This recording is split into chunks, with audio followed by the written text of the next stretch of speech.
Well, here we are with the Dark Horse. Went ahead and did this modification yesterday. So what we're going to do is check it out and go through so I can show you on how I did this. Alright guys, we're here in the trunk now, and it's going to have the ring on here like this, already attached. But I'm going to show you when I get inside the house on how to remove it. So this is how it looks without it. The reason why I have it off right now is because I'm testing out the speaker without polyfill, and then I'm gonna try it with polyfill to see how that goes.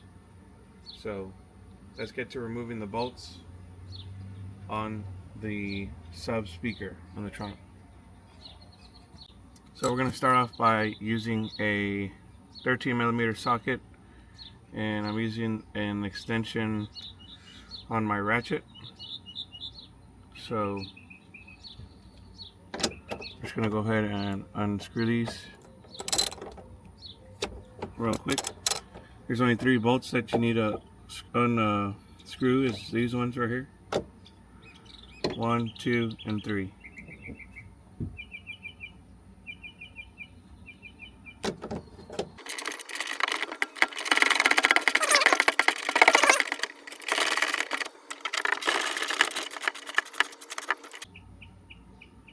Alrighty guys, so now that we got the subwoofer removed, the bolts removed off the subwoofer, we're going to go ahead and pull it forward.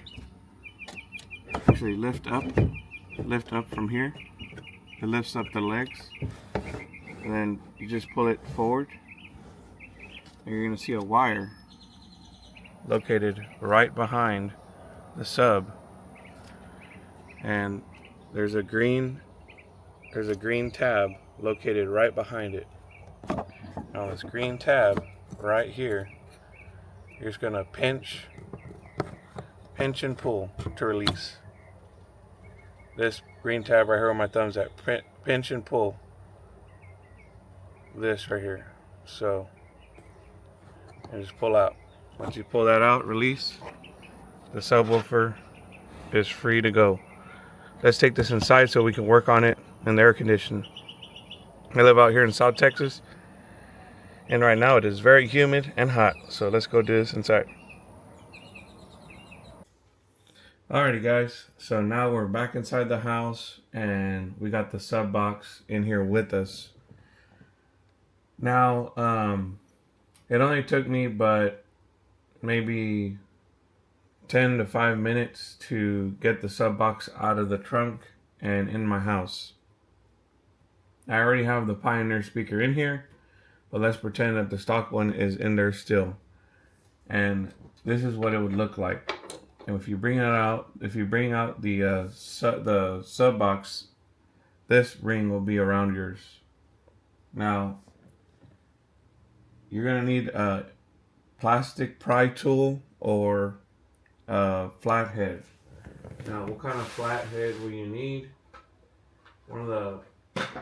I got this one right here, and this is the one I used.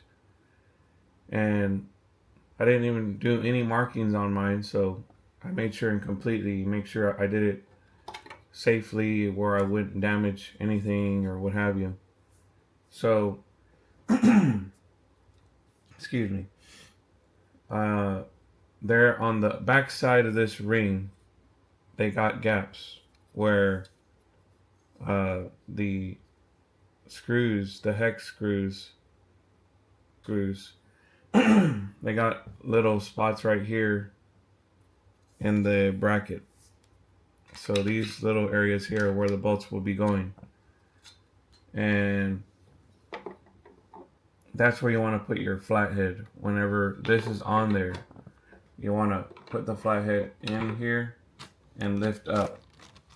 One right here, one here, one here in the corner, here, here. So 1, 2, 3, 4, 5, 6. There's gonna be 6 clips. So 1, 2, 3, 4, 5, and 6. So you want to pop out every one each time. Once you're able to do one at each time, now don't pop out one and lift up. If you pop up one and lift up all the way, you have a potential chance of breaking these. These are known for breaking whenever you mess with the sub box, if you're not careful with them. This was my first time popping off mine on my car. It's fairly brand new. I just barely got it almost 1 month ago. And whenever I pop mine out, everything's safe and sound, you know. So again, 1, 2, 3, 4, 5, 6.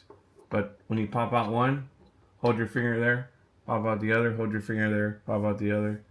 And it's going to sound loud, so don't be scared. It's going to sound very loud. When you pop out the first clip, you're going to think, oh man, did I break something or what have you? Now, the next step is to basically unscrew the Torx screws. It's a Torx 20 bit. And so the Torx 20 bit to unscrew all 6 of these. So we'll start off with the top ring. And I'm going to go ahead and fast forward here.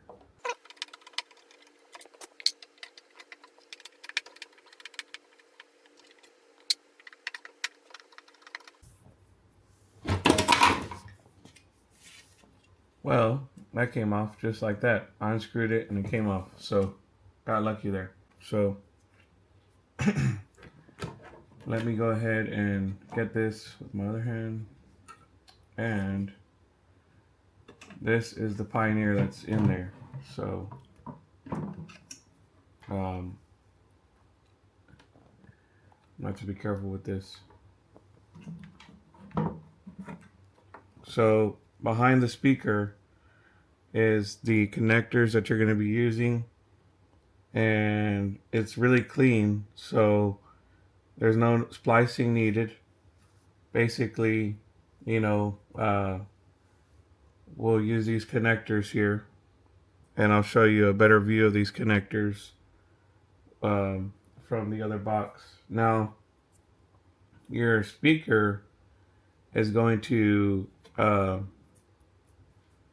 obviously it's going to be the stock one, so it's going to be really light. Now, if you want to compare the sizes of the speakers, the subs, against each other, I mean, there's like really, there's a big difference, you know, very big difference here. So, there's that one right there. And the stock one's right here. So, I mean, look at the difference on that. Same size. Same size. But look at the differences on the sizes. The stock one, paper cone. You know, this one's nice. Quality sub from Pioneer. And the people wanted to know the model of which one I had got. That is the Pioneer TS-A250D4. And so 10 inch, 25 centimeter, 1300 watt max.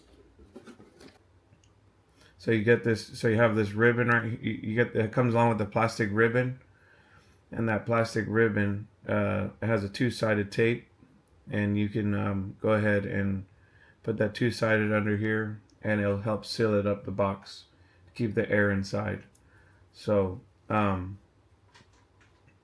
whenever the stock speaker is in there, when it's mounted in there, it might be stuck in there. All you do is you use like a flathead, use a flathead along the side to pry it out. So you, and it's gonna, because it has like some sticky residue underneath to keep it sealed. So you'll pry it. Once you pry it, it just lifts right up. Now, the only modifications that you have to do to the box are up here, up top. It's hard to focus in on this for some reason. Right here, this plastic piece here, I used a box cutter I used a box cutter to to clip that piece. And so since I used the box cutter to clip it, I just kind of shaved it down. And you need to do that in order to fit the Pioneer sub. So, see if I can get this angled out again.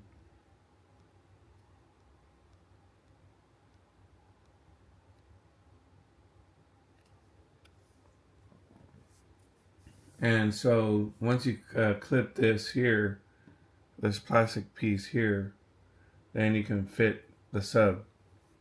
Now for the sub, it works the same way. For the clips, you just pinch and release.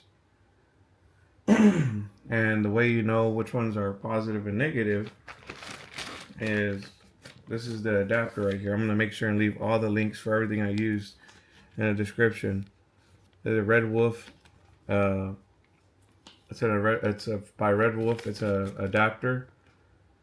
It's a door speaker cable connect, and it comes on with 4 pieces. Just in case you might mess up with one of them, you got one extra. This right here plugs into the factory harness that's in here, and you're going to use 2 of these. And the red is for power. Red is for power. Silver is for negative. And what you'll do is you'll just strip this from right here. Use a box cutter, take it out from the sleeve.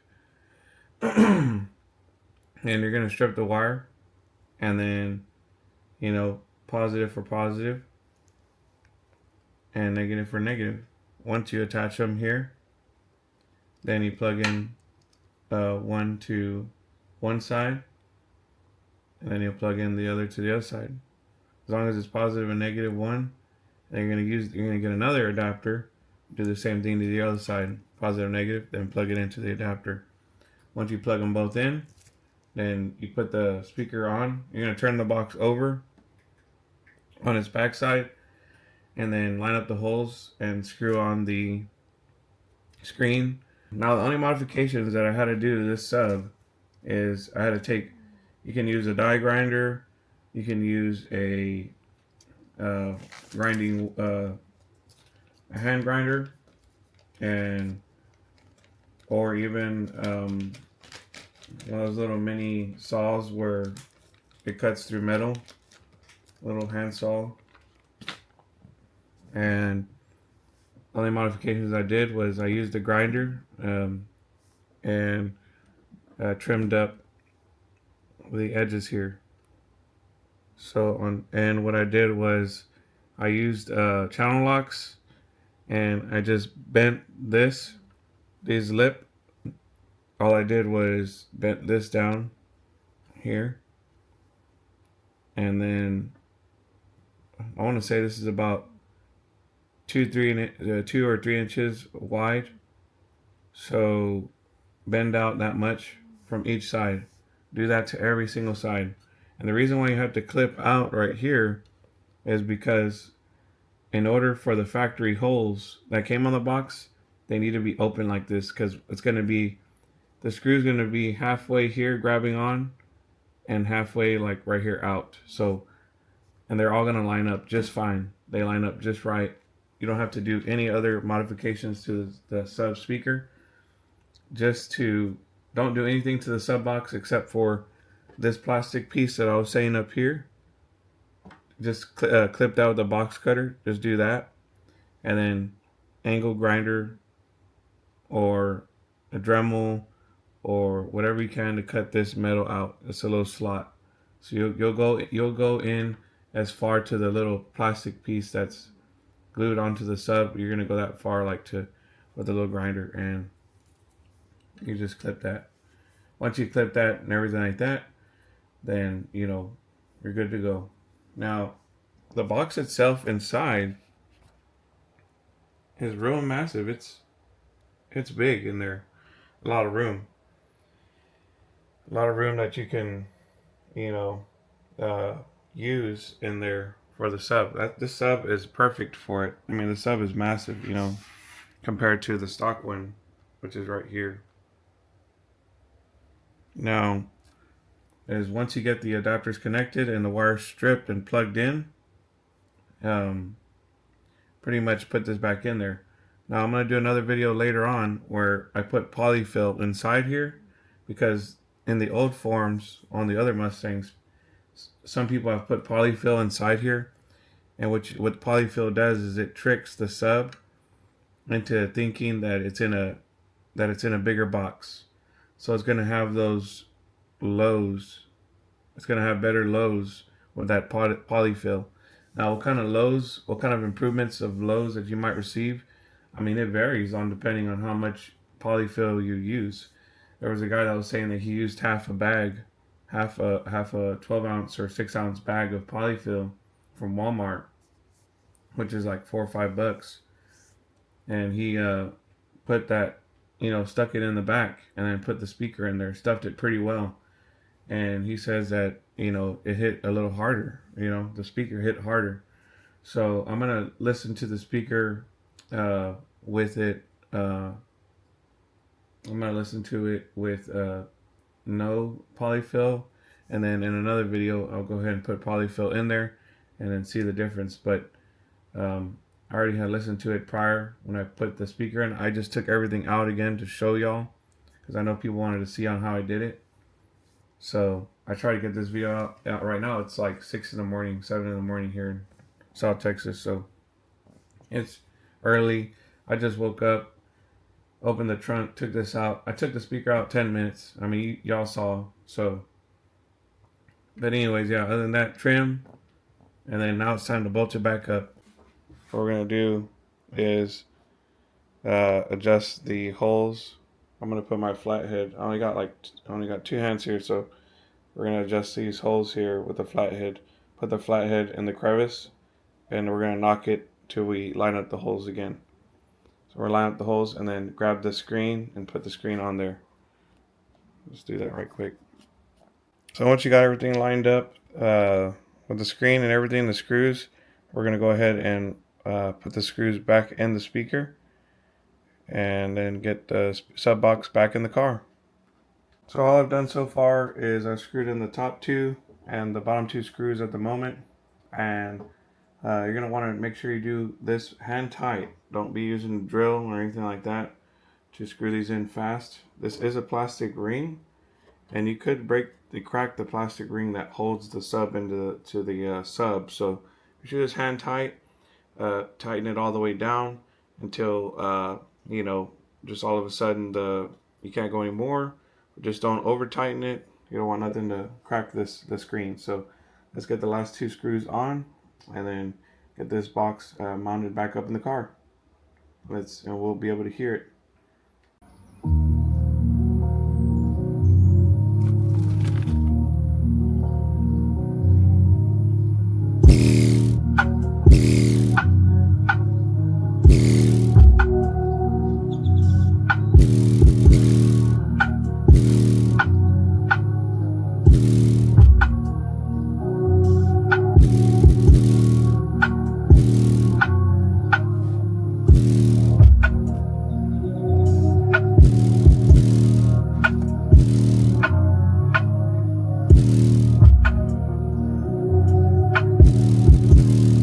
Very good. So I got the volume on level 20 on the radio, and yeah, got the car cover on it right now, but sounds good in the inside too as well.